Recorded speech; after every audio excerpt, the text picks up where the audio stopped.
Bienvenidos. Soy Diego y esto es Ciencia con Diego. En este video vamos a recorrer las principales ideas que explican la evolución, desde Jean-Baptiste Lamarck, pasando por Charles Darwin, hasta Gregor Mendel y la síntesis moderna. La idea es simple, que puedas ver cómo se relacionan y qué aporta cada una. ¿Escuchaste hablar alguna vez de la teoría de Lamarck? Para entender la importancia de Lamarck, tenemos que viajar a los inicios del 1800. En esa época, la ciencia creía que las especies eran inmutables, que nunca cambiaban. Lamarck fue uno de los primeros en decir, no, las especies cambian, y propuso un mecanismo para ello. Él usó el ejemplo clásico, las jirafas. Lamarck pensaba que ante la necesidad de comer las hojas altas, las jirafas sentían un impulso interior y se estiraban en vida. De tanto estirarse, el cuello crecía, y creía que ese rasgo adquirido se lo pasaban a sus hijos. Era una idea lógica para la falta de herramientas de la época.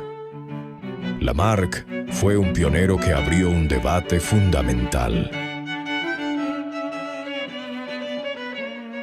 La evolución según Darwin. La épica lucha del azar contra la perfección y el fijismo. Para entender la magnitud de esta teoría, tenemos que viajar al siglo XIX. La biología estaba dominada por el fijismo. La idea de que las especies eran inmutables, creadas por un diseño divino. Grandes científicos como Cuvier se oponían firmemente a cualquier cambio en las especies, defendiendo incluso el concepto de catastrofismo. Darwin rompió con todo esto, a pesar de venir de una familia religiosa. Su viaje a bordo del HMS Beagle fue crucial para recolectar la evidencia que desafió a todo el sistema científico y religioso. La prueba fundamental la encontró en las Islas Galápagos con los pinzones. Él vio que un ancestro común se había diversificado y que el cambio clave era la forma de sus picos. Esto se explica a través de 4 principios fundamentales que componen la selección natural: variación, herencia, selección diferencial, descendencia con modificación. Aplicamos estos principios al caso de Galápagos. Primero, en los pinzones existe una gran diversidad de picos dentro de la población, y estas diferencias son totalmente azarosas. Es la materia prima. Segundo, estas variaciones deben ser heredables, es decir, que se transmitan de padres a hijos. Tercero, hay selección diferencial o lucha por la existencia. El ambiente presiona, pero lo crucial es que los individuos con el pico más apto logran alimentarse mejor, sobreviven más y, por lo tanto, tienen mayor éxito reproductivo, dejando más descendencia. Cuarto, la acumulación de estos rasgos a lo largo del tiempo resulta en adaptación y la aparición de nuevas especies, lo que Darwin llamó descendencia con modificación. August Weismann tomó ratones, les cortó la cola y los cruzó. Repitió este corte y cruce por 22 generaciones. ¿Qué pasó?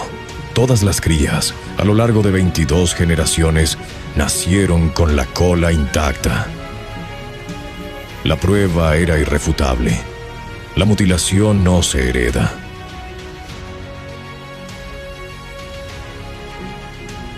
La genética nació en un monasterio. 1865.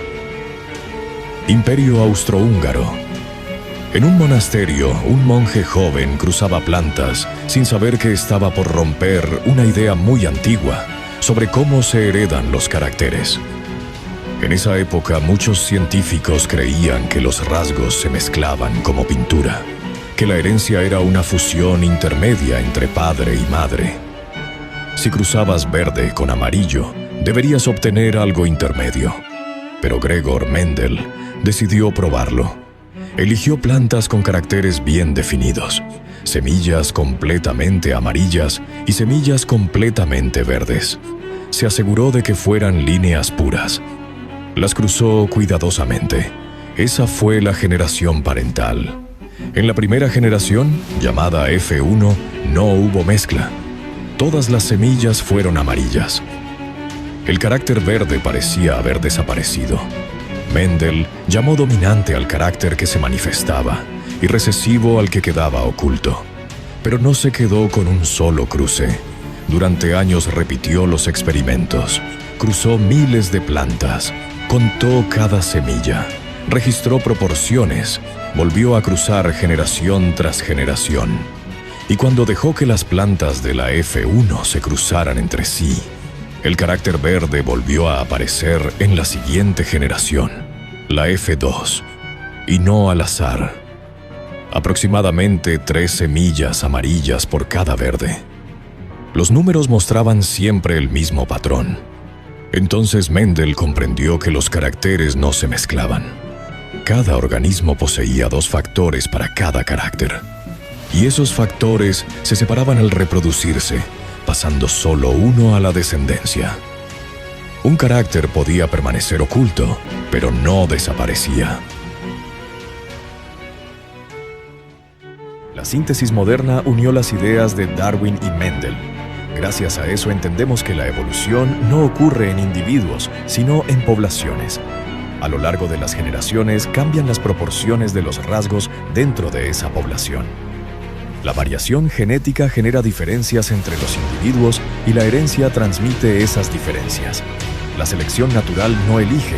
Los individuos con rasgos que funcionan en ese ambiente sobreviven más y probablemente dejan más descendencia, haciendo que esos rasgos se vuelvan cada vez más comunes. Así, generación tras generación, las poblaciones cambian. Y eso es la evolución como la entendemos hoy. Suscríbete a Ciencia con Diego.